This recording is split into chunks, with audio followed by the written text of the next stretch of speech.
Vous êtes manifestement une lettre de Christ, écrite par notre ministère, non avec de l'encre, mais avec l'Esprit du Dieu vivant, non sur des tables de pierre, mais sur des tables de chair, sur les cœurs. Alléluia. Tu peux t'asseoir, que la parole de Dieu soit bénie. Vous êtes manifestement une lettre de Christ, écrite par notre ministère, non avec de l'encre, mais avec l'Esprit du Dieu vivant, non sur les tables de pierre, mais sur les tables de chair, sur les cœurs. Ici, c'est l'apôtre Paul qui envoie cette lettre à l'église qui se trouve à Corinthe, donc aux chrétiens de Corinthe. Alléluia. Et il dit à l'église que nous sommes une lettre de Christ. Qui connaît ici une lettre? Ici, ce n'est pas la lettre, les lettres, je vais dire A, B, C, D. Non, non, non. Ici, la lettre dont on parle, je vais définir, c'est un ensemble de lettres formant des syllabes qui forment des mots, des phrases et des textes. Généralement écrits sur des pierres ou sur des feuilles. Un ensemble de lettres formant des syllabes et qui forment des mots, des phrases et des textes. Généralement écrites sur des pierres ou sur des feuilles de papier. Alors quand l'apôtre Paul dit à l'église que tu es une lettre de Christ, c'est tout simplement te dire que tu es le support sur lequel le Seigneur Jésus vient écrire, vient porter un message. Amen. Dis avec moi support. Support. Dis avec moi support. Support.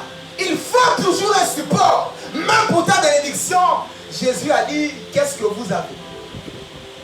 Et ils ont dit, on n'a que 5 pains de poisson. Même pour ta bénédiction, il te faut un support. Dis avec moi support. Support. Alors la Bible dit que nous sommes une lettre de Christ. Autrement dit, que Christ pour parler au monde, il n'a pas d'autre support que toi.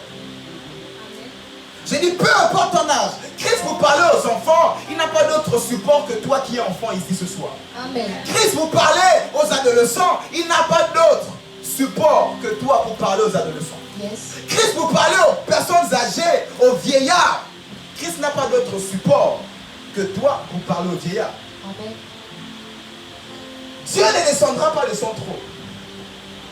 Nous avons aussi remarqué, même avec le peuple de Dieu, ils ont pleuré. Dieu n'est pas descendu, mais Dieu a envoyé Gédéon. Et avec moi, support. Support. Il faut toujours un support pour toute chose. Alors ce soir, je parle du support de ta marche en Christ. Pas de ton salut, mais de ta marche en Christ. Car le support de notre salut, c'est Jésus-Christ. Maintenant, à quel moment nous devenons des supports? Tout simplement pour répandre la bonne nouvelle de l'évangile. Tout simplement afin que le monde puisse voir Jésus en nous. En réalité, quand Jésus allait au ciel, il n'a pas laissé les chrétiens. C'est parce que le monde voyait que ses disciples le faisaient comme Christ. Donc automatiquement, on les a appelés chrétiens. Jésus n'a nullement appelé ses disciples chrétiens. Il est parti, il a dit, j'ai laissé des disciples, pas des chrétiens. Chrétiens, c'est le monde qui a dit, ah, mais ils sont en train de faire les mêmes choses que Christ. Christ imposait les mains, ils imposent les mains. Apparemment, ces disciples font les mêmes choses que lui, donc on va les appeler des chrétiens. Alléluia. Amen. C'est la même chose. Alors c'est très très important de savoir que tu es le support de Christ. Christ n'a pas d'autre bouche dans ta famille pour parler à ta famille que toi. Amen. Christ n'a pas d'autre bouche dans ta salle de classe pour parler à tes condisciples que toi. Il n'a pas d'autre bouche. Il ne descendra pas dans une lumière et dire dans la salle de classe, je suis Jésus. Voici les trous dans mes mains. Répentez-vous, j'ai payé le prix à la croix. Non. Par contre, c'est toi qui dois témoigner de Christ. Par contre, c'est le monde qui doit lire Christ au travers de toi. Je ne suis pas d'accord de cet évangile où le monde se sent même... C'est-à-dire qu'il n'y a aucune différence entre un chrétien et un païen. Aucune différence. Dis avec moi différence. Différence. Il faudrait qu'il y ait une différence entre un enfant de Dieu et un païen. même visiblement. Mais de nos jours, même nos sœurs en Christ se mélangent à tout le monde. Nos frères en Christ se mélangent à tout le monde. Laissez-moi vous dire, dans cette affaire fast-food chrétien, affaire jeune là, le diable travaille beaucoup à l'intérieur. Alors faites très très attention. Retournons à l'église primitive. La simplicité de l'évangile. Nous sommes un support. Jésus a besoin de toi pour parler. Voilà pourquoi il a dit, si tu as honte de moi devant les hommes, j'aurai honte de toi devant mon Père. Alors il est temps que tu puisses d'abord réaliser, avant que nous avancions dans ce message, que Dieu n'a pas d'autre bouche, n'a pas d'autre support, n'a pas d'autre pierre ou encore d'autres feuilles de papier pour parler à ton entourage que toi. Alors il te faut porter le message. Non, je vais le dire mieux. Il te faut porter le bon message. Car en réalité, tout le monde porte un message. Tu vas voir le monsieur descendre de sa Range Rover, montre en or, bague en or, tout ça. C'est un message. Il est riche. Yeah. C'est un message. Alléluia.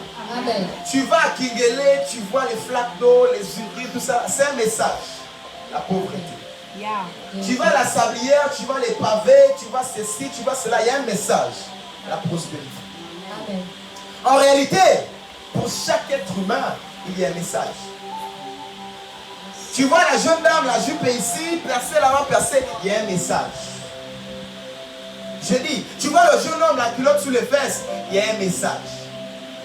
En réalité, la fin de la culotte sous les fesses, là même, c'est de l'esclavage. Ça veut dire que je suis esclave du diable. Vous savez pourquoi? Parce que tout simplement en prison, on ne porte pas des ceintures. Donc c'est les prisonniers qui s'habillaient comme ça. C'est-à-dire les habits des prisonniers tombaient en prison.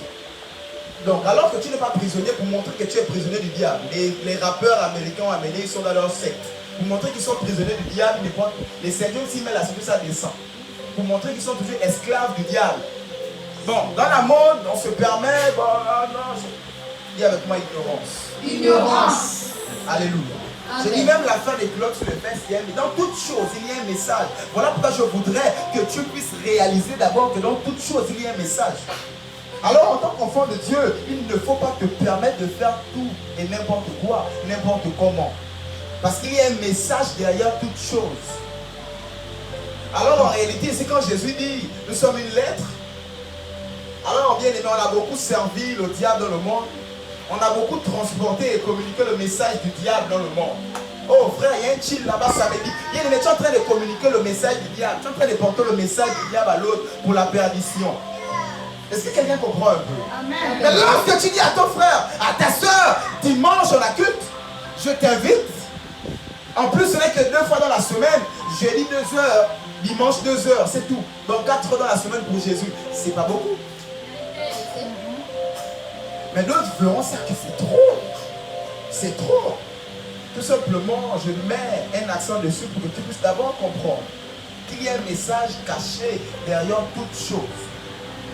Le monde met les chevillères.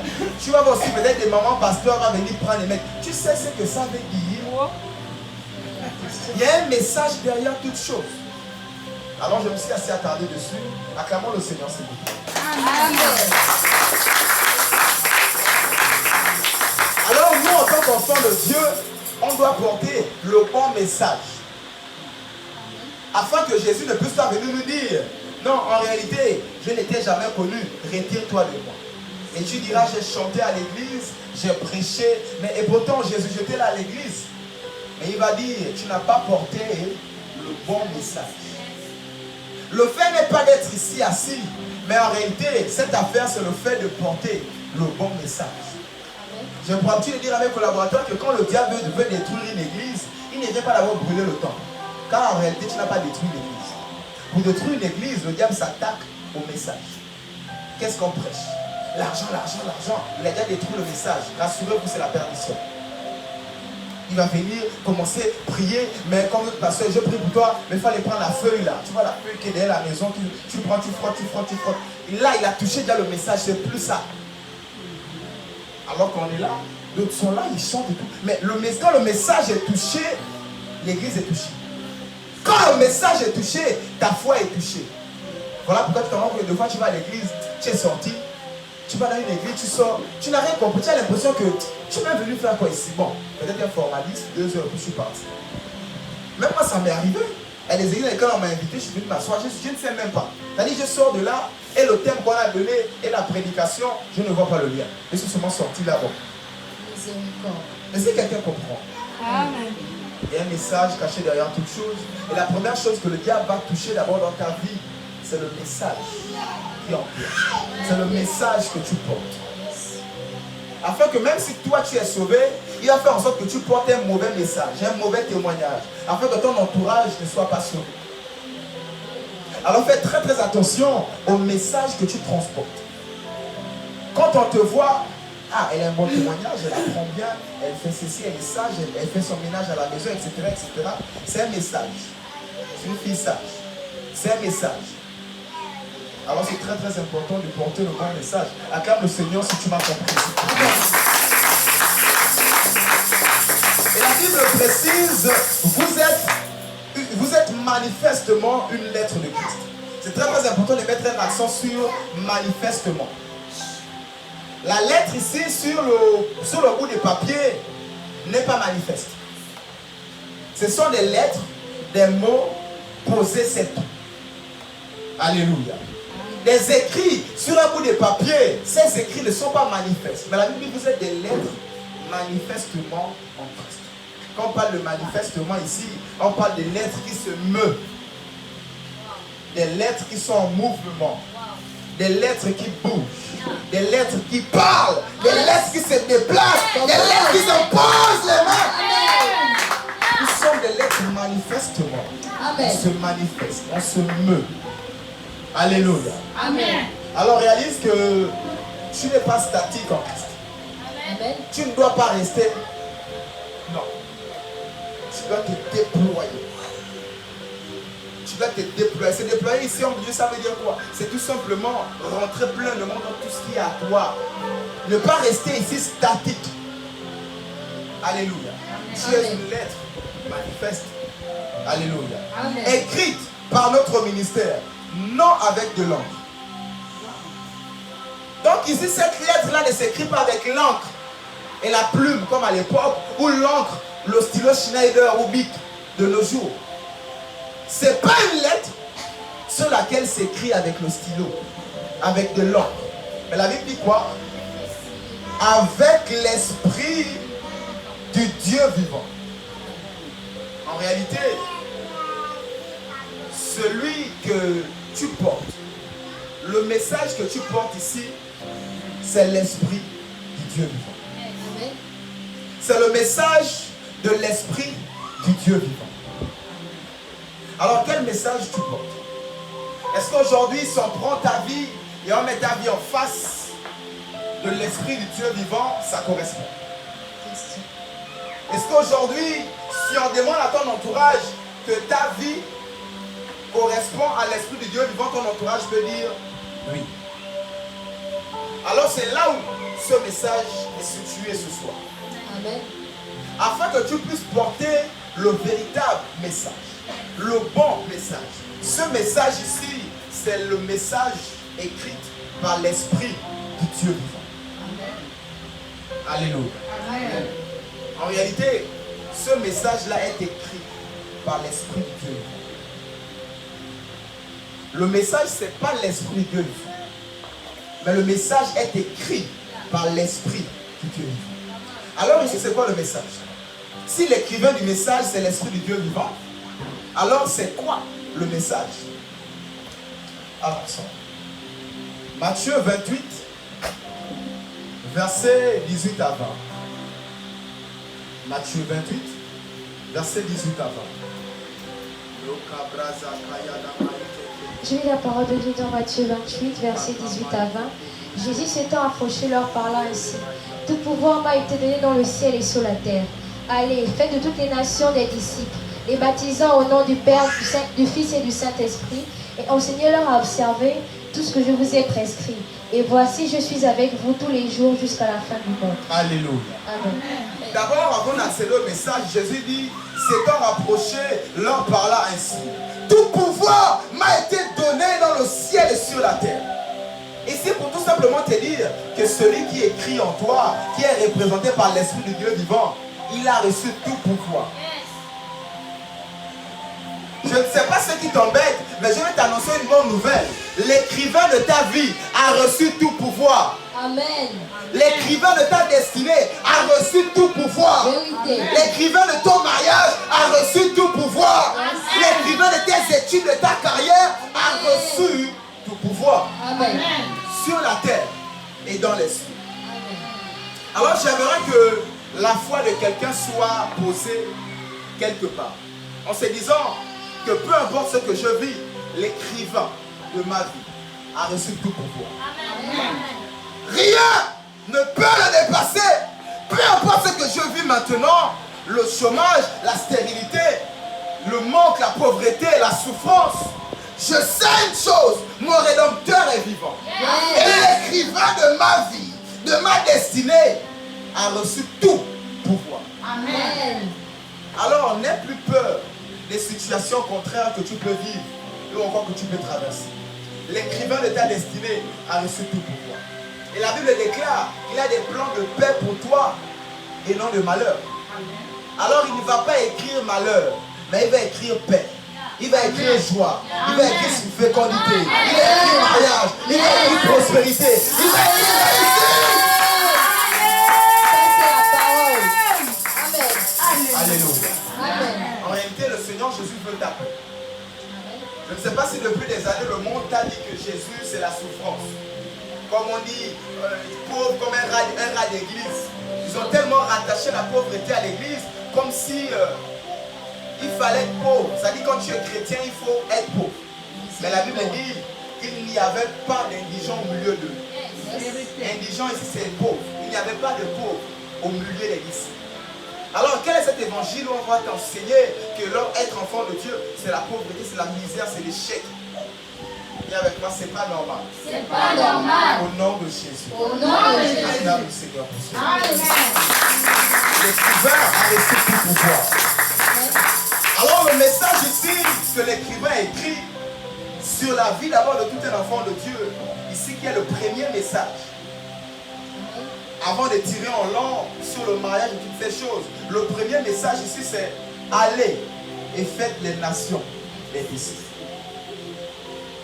Le premier message qu'un enfant de Dieu doit porter, c'est le message du ministère de la réconciliation. C'est de dire à son frère, mon frère, Jésus t'aime, Jésus revient bientôt. Tout ce qu'on peut vivre là, ces choses sont appelées à passer. On est tous appelés à mourir, que tu le veuilles pas, beau, pauvre, vilain, riche. Nous sommes tous appelés à quitter ce corps. Amen. Alors, où iras-tu après ta mort? Jésus revient. On a tant marché sans Jésus, mais il est temps maintenant de se recadrer et de regagner chemin. Alléluia. Amen. C'est cela. D'abord, l'écriture fondamentale et basique dans la vie de tout enfant de Dieu. Alors si tu ne sais pas parler encore, invite ton frère à l'église. Moi je vais parler. Je prends de le dire. Tu ne sais pas trop parler, tu ne connais pas encore, tu es au début dans Christ. Dis frère, je t'invite à l'église. Viens s'il te plaît. Et moi je vais parler. C'est mon travail. Mais tout simplement te dire qu'il faudrait te multiplier. Amen. Le message primordial, premier que tu as reçu, c'est tout simplement d'aller te multiplier. Lorsque Dieu a créé Adam et Ève, il a dit à Adam et Ève, allez-y et multipliez-vous, remplissez la terre. Première instruction, multipliez-vous. Alléluia. Le premier message d'un enfant de Dieu, c'est tout simplement se multiplier. Alors comment se multiplier? C'est de faire des nations des disciples. C'est de parler de Jésus en ton entourage. Afin que Jésus puisse, en te regardant, il puisse voir une lettre qui se manifeste. Amen. En te regardant, on sait que là c'est une lettre que je suis en train de lire. Je sens l'amour, je sens le pardon, je sens la miséricorde, je sens toutes ces choses lorsque cette lettre est en train de se manifester. Alléluia. Amen. Tu es une lettre. Dis avec moi, je suis une lettre. Je suis une lettre. Je suis une lettre. Je suis une lettre. Tu comprends, acclame le Seigneur. Amen.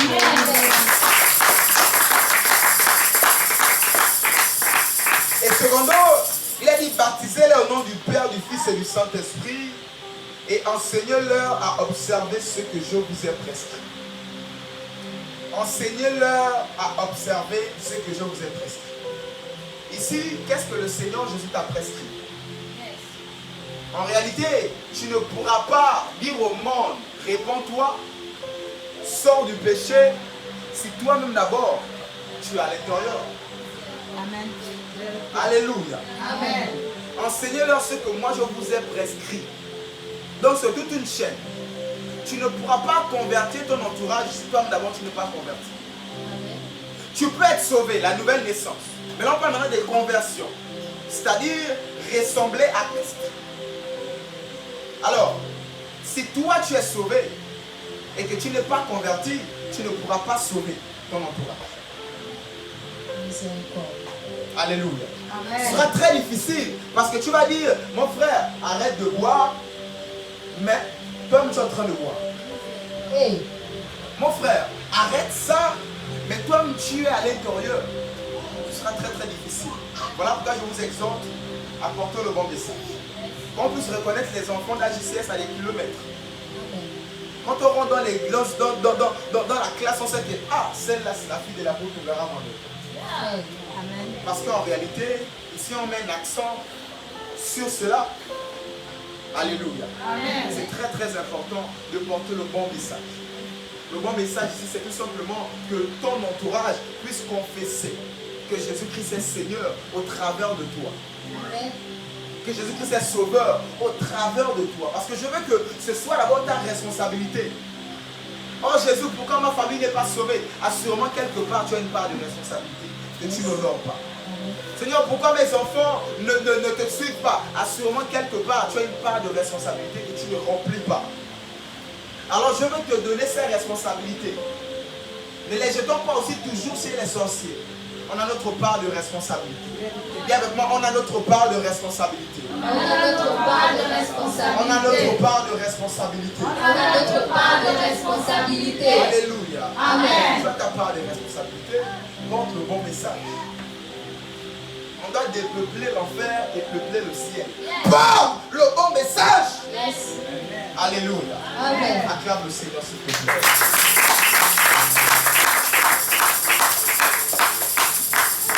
Il a dit, voici, je suis avec vous tous les jours jusqu'à la fin du monde. L'écrivain de ta vie, il est avec toi tous les jours. Amen. Il ne t'a jamais abandonné. Yes. Si de lundi à aujourd'hui, tu as pensé un moment que Dieu t'a oublié, je viens t'annoncer que l'écrivain de ta vie ne t'a jamais abandonné. Amen. Même quand tu penses qu'il n'est pas là, quand tu ne le sens pas, laisse-moi te dire qu'il est là avec toi. Amen. Il n'est pas un homme pour mentir, ni le fils d'un homme pour se repentir. Il a dit, je serai avec vous tous les jours jusqu'à la fin du monde. Amen. Amen. Alors Jésus est avec toi. Si un temps dans cette semaine, tu as eu à pleurer, tu as eu à dire, Seigneur, je ne te sens pas, je ne te vois pas. Tu n'es pas en action dans ma vie. Laisse-moi te dire qu'en réalité, quand Jésus travaillait sur la boue, il mélangeait sa salive avec la terre pour former la boue. L'aveugle ne voyait pas. Pour l'aveugle pensait que Jésus ne travaillait pas. Des fois, tu penses que Jésus ne travaille pas. Mais il travaille. Amen.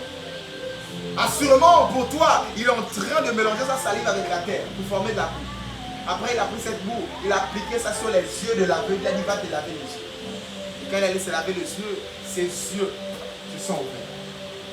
Mais pendant que Jésus faisait ce mélange, assurément l'aveugle disait, tu n'es pas là, tu m'abandonnes, je ne te sens pas. Et pourtant tu m'as dit viens, mais je viens après, je ne te sens pas, je ne te vois pas. Il est en train de travailler. Laisse-moi t'annoncer une bonne nouvelle. Il est en train de travailler pour ta délivrance, pour ta guérison, pour ta destinée, pour ta santé. Il est en train de travailler.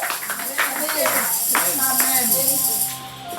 Il ne t'a jamais abandonné. Il y a avec moi, tu ne m'as jamais abandonné. Tu ne m'as jamais abandonné. Tu ne nous as jamais abandonné. Tu ne nous as jamais abandonné. Acclame le Seigneur. S'il est avec toi, acclame plus fort le Seigneur.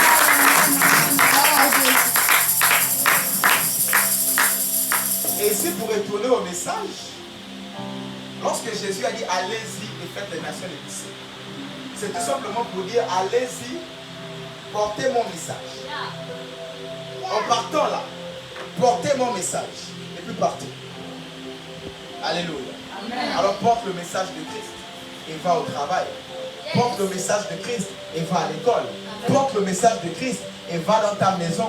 Porte le message de Christ et va dans ton quartier. Amen. Et commence à répandre la bonne nouvelle. Commence à répandre la bonne nouvelle. Allez-y, faites la nation des disciples, tout simplement porter le message de Christ. Porte-le. Tu es une feuille. Porte-le. Tu es une feuille. Porte ce message. Alléluia. Alléluia. Amen. Acclame très fort le Seigneur.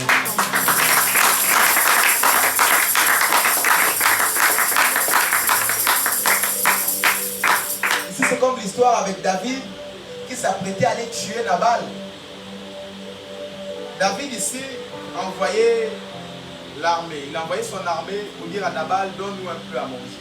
Nabal a dit, je n'ai pas à manger. David a dit mot pour mot, dites ça. Ils sont allés dire. Ici, c'est, en d'autres termes, les disciples, on va dire ici les commandos, les chevaliers, les soldats de David ont représenté David devant Nabal. Et pourtant, David n'était pas là. Mais mot pour mot, ils ont porté les paroles de David jusqu'à Nabal. C'est cela en réalité, lorsqu'on dit porter le message, c'est de porter le message de Christ jusqu'à chez ta mère, jusqu'à chez ton père, jusqu'à chez tes proches, ton entourage, ta maison. Porte le message de Christ. En réalité, l'Église a beaucoup mis ça de côté. Je vais ici secouer quelqu'un à être un véritable évangéliste. Non seulement du buzz, mais un véritable évangéliste. En invitant son frère et sa soeur à l'église, en invitant ses parents à l'église, en leur parlant du Seigneur Jésus, même s'ils ne veulent pas venir ici, qu'ils s'élèvent et qu'ils commencent à servir le Seigneur. Il est temps. On est trop resté dans nos maisons. Dis avec moi, il est temps. Il est temps. Il est temps. Il est temps. Amen. Amen. Jésus revient bientôt. Plus que jamais, il est temps. Romains 8, verset 14.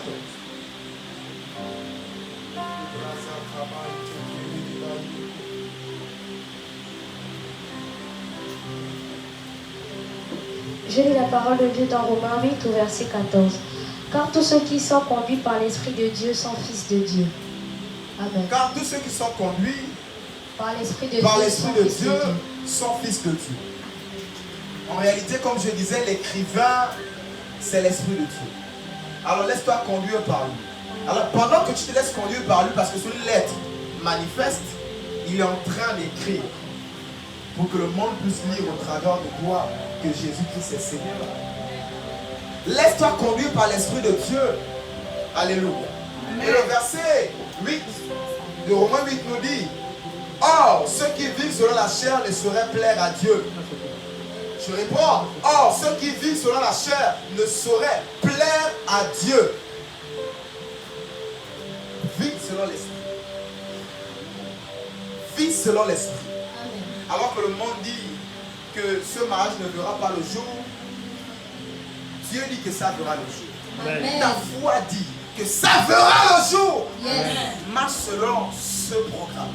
Amen. Ne marche pas selon le raisonnement des hommes. C'est cela, marcher selon l'esprit. Et lorsque tu marches comme ça, tu portes un message. Parce que le jour que ce mariage voit le jour, les hommes vont confesser que Jésus-Christ est Seigneur. Amen. Parce qu'ils ont dit que ça ne verra pas le jour. Toi, tu dis ça verra le jour à cause de Jésus. Et lorsque ce mariage voit le jour, toute la planète, ton entourage confessera que Jésus-Christ est Seigneur. Raison pour laquelle je vais t'exhorter à ne plus marcher selon la chair, mais à marcher selon l'esprit. Quand tu marches selon l'esprit, tu attires le maximum de personnes à Jésus. Quand tu marches selon l'esprit, tu épates le maximum de personnes. Alors marche selon l'esprit. Dis avec moi, je marche selon l'esprit. Je marche selon l'Esprit. Je marche selon l'esprit. Je marche selon l'Esprit. L'esprit ne te dira pas, allons fumer. L'esprit ne te dira pas, allons prouver. Dis avec moi, je marche selon l'esprit. Je marche selon l'Esprit. C'est très très important de marcher selon l'esprit. Car en réalité, tes bénédictions en dépendent. Ton avenir en dépend. Marche selon l'esprit. Afin que le monde puisse lire la lettre merveilleuse que tu es. Afin que le monde puisse écouter et voir et vivre le merveilleux message que tu portes. Alléluia. Amen. Tu portes un merveilleux message. Le Saint-Esprit en toi produit un message. Amen. Quel est ce message? Le Saint-Esprit en toi produit, c'est-à-dire celui l'écrivain. Voilà pourquoi je t'exhorte à marcher selon l'Esprit. Car il produit les Écritures, les fruits dignes de la repentance. Amen. On va dans Galates 5, verset 24. Galates 5, verset 24. 24 à 25. Galates 5, 24 à 25. Je lis la parole de Dieu dans Galates 5, 24 à 25. Ceux qui sont à Jésus-Christ ont crucifié la chair avec ses passions et ses désirs.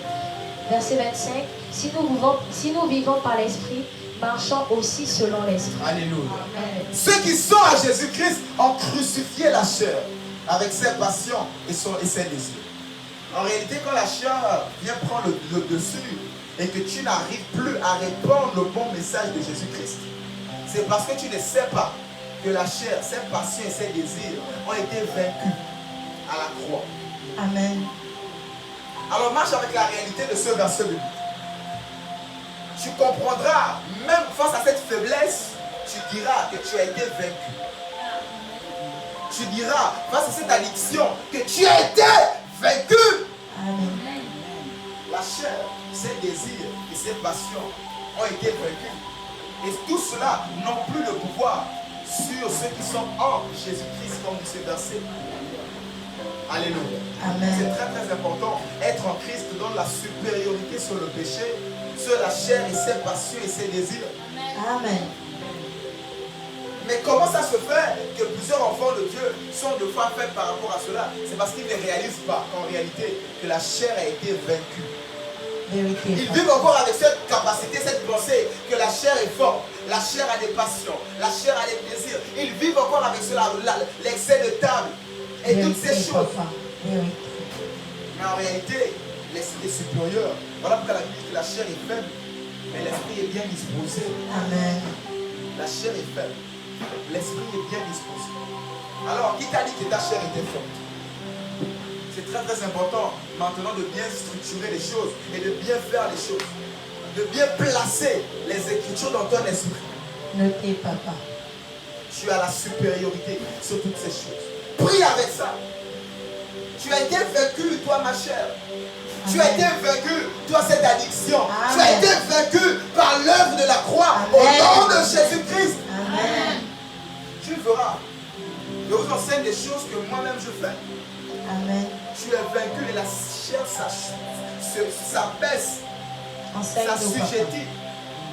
Alléluia. papa. Amen. En réalité, spirituellement, surtout dans ta spiritualité, tu ne pourras pas aller très très loin que tu marches selon la chair. Vérité, papa. Tu ne pourras pas aller très très loin. Et dans ce monde, les personnes qui dominent, c'est des personnes spirituelles. Yeah. Soit de la spiritualité de Dieu, soit d'autres qui préfèrent aller tuer leurs enfants chez le diable. Vérité. Mais en réalité, dans ce monde qui est spirituel, raison pour laquelle la Bible dit aux enfants de Dieu, marchez selon l'esprit, pas selon la chair. Yeah. Tout est spirituel. Alors je t'exhorte pour être cette bonne lettre, cette lettre de Jésus-Christ, que le monde doit lire. Par ta manifestation, il te faut marcher selon l'esprit. Amen. Il te faut marcher selon l'esprit. Acclame le Seigneur. Alléluia. Acclame très fort le Seigneur. Si nous vivons par l'esprit, marchons aussi selon l'esprit. Amen. Vivre par l'esprit, si c'est je prie. Alléluia. Je médite la parole de Dieu. Je viens m'asseoir ici. Mais cela n'est pas suffisant. Il y en a qui font tout ça, mais ils ne marchent pas. Ils vivent selon l'esprit, mais ils ne marchent pas selon l'esprit. Voilà pourquoi l'esprit vit selon l'esprit et marche selon l'esprit. La vie de l'esprit, c'est la prière, c'est la méditation, c'est toutes ces choses. Mais marcher selon l'esprit, c'est toute autre chose. C'est simplement marcher selon l'esprit. L'esprit te dit aujourd'hui, ne sors pas de ta maison. Ce n'est pas écrit dans la Bible. Yeah. L'esprit te dit aujourd'hui, ne mange pas. Comme moi un jour je me suis réveillé, ne mange pas pendant 3 jours. Amen. Alléluia. Amen. Ce n'est pas écrit. Alléluia. Amen. L'esprit révèle les choses sur le support de la parole de Dieu, mais ce n'est pas écrit que ce matin, il ne faut pas manger. Mais il va te dire des choses sur le support de la parole. 3 jours, le jeûne d'Esther, la parole. Et ce n'est pas écrit ce matin, lève-toi et ne mange pas. Mais lorsqu'il va te dire ne mange pas, c'est sur l'écrit des Écritures. Alléluia. Amen. Sur l'appui des Écritures. Alors, il est une chose de vivre selon l'esprit et encore une autre de marcher selon l'esprit. Mais pour vous ce matin, je vous exhorte de vivre selon l'esprit et de marcher selon l'esprit. Ne soyez pas de ceux-là qui vivent selon l'esprit. Ils viennent, ils prient, ils lèvent les mains, ils chantent, ils font tout. Mais dehors, ils marchent selon la chair. Et avec moi, ce n'est pas normal. Et avec moi, ce n'est pas compatible. C'est pas compatible. Voilà pourquoi tu te rends compte que certains enfants de Dieu n'iront pas loin. Pourtant, tu es sauvé, mais comme Lazare, d'autres mourront pour eux, tout simplement. Alors, il est temps maintenant de vivre selon l'esprit et aussi de marcher selon l'esprit. Amen. Nous sommes dans une nouvelle saison actuellement au sein du ministère où le Seigneur nous appelle à marcher selon l'esprit. Vérité, papa. Plus que jamais, l'oppression est forte. Ah. Mais il est temps maintenant de marcher selon l'esprit.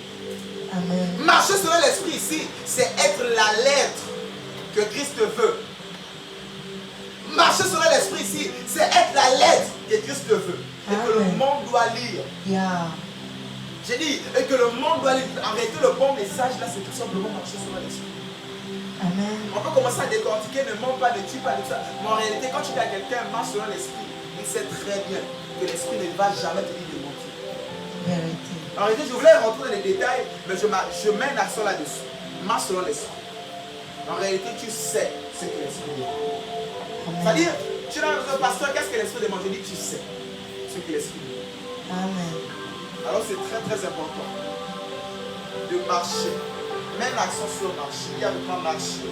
Marcher. Marcher. Marcher. Selon l'esprit. Selon l'esprit. Alléluia. Amen. Acclame le Seigneur. Amen.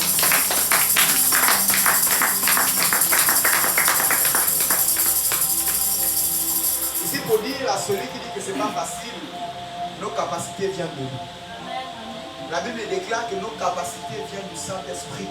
Amen. Alléluia. Amen. Et la Bible ajoute que aucune épreuve ne peut venir vers un enfant de Dieu s'il n'a pas la capacité de la surmonter. Vérité, Donc papa. laisse-moi te dire, aucune difficulté ne viendra dans ta vie Amen. si tu n'as pas la capacité de la surmonter. Amen. Ton père est un père responsable. Il ne pourra jamais te donner une difficulté que tu ne pourras pas surmonter. Deux fois tu es au bord, prêt à abandonner, mais après, très vite, tes forces sont renouvelées. Alléluia. Amen. Il ne pourra jamais te mettre une épreuve au-dessus de tes capacités. Jamais. Amen. Enseigne-nous, papa. Alors, je t'exhorte et je t'enseigne en te disant que peu importe les difficultés de ta vie, peu importe tout ce que tu peux traverser, tu as la capacité de t'en sortir. Amen. Je dis, tu as la capacité de t'en sortir. Amen. Gloire à Jésus. Amen. Verset 22. On retourne au verset 22. Galates 5, 22. Mais le fruit de l'esprit, c'est l'amour, la joie, la paix, la patience, la bonté, la bénignité, la fidélité, la douceur, la tempérance. Alléluia. Amen. Les fruits de l'esprit, c'est tout cela. Galates 5, verset 22. Relis-le.